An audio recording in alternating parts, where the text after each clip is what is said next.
Itoo Telekom tajaajila Tele Cloud jaamu eegaleeti jira. Abboomaa qaasoo ammoo guutuu gabaasa kanaa kan isiniimu ta'a. Kubbaaniyaan Itoo Telekom guyyaa har'aa godaanbaa saayinsii keessatti tajaajila dijitaalaa Tele Cloud ifoomseetti jira. Hojii raawwachiistuun olaantuun Itoo Telekom Firaa'otaa Miruudhaan Itoo Telekom tajaajila Tele Cloud salphaam saffisaa fi gatii madaalawaatiin dhiyeessuus himaneetti jiru.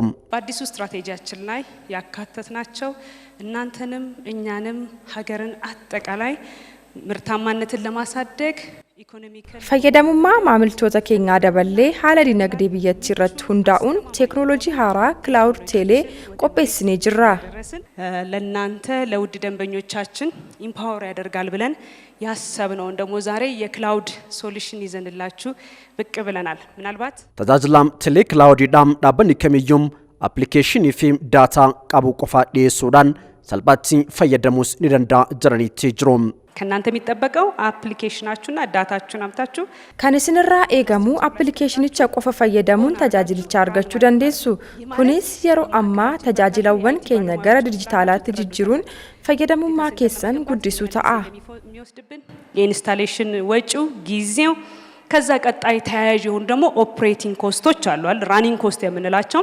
ኪንሳፊም ቀብኝ ዳታቲፍ አመንሲሳ ዋንቲፍ ዳብሌን Itoo Telekom ወሊን ቅንዳውዳን gosoota barbaadanii fi hanga barbaadan bitaniim itti fayyadamuu kan danda'an bu'aadacham kan qabum oomishtummaa guddisuun fayyadamummaa fi guddinaam dhaabbilee akkasumas guddina biyyaatiif hedduu kan gumaachuu fi bakka kamiyyuu jiraachuun itti fayyadamuu kan dandeessum yeroo qabeenyaa fi humna namaa kan qusatu ta'uu immoo adde Firaa'ot itti dabaluudhaan dubbatu.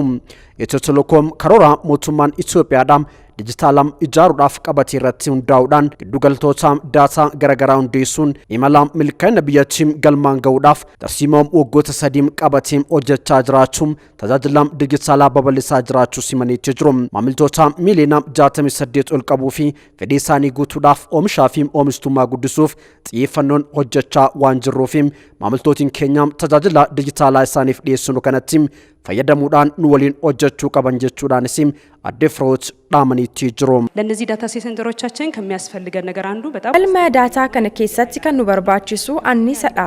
Kanaafuu humna anniisaa amansiisaa ta'e ijaarree jirra. Kanaafis guyyaa har'aa istiraatiijii keenya haaraa qabanne keessaa Cloud Tele eebbisiifnee hojiirra oolchineerra. Kunis fayyadamtoota miliyoona 68 kan oomishuu fi akka guutuu biyyattiitti uwwisa 99 kan qabudha.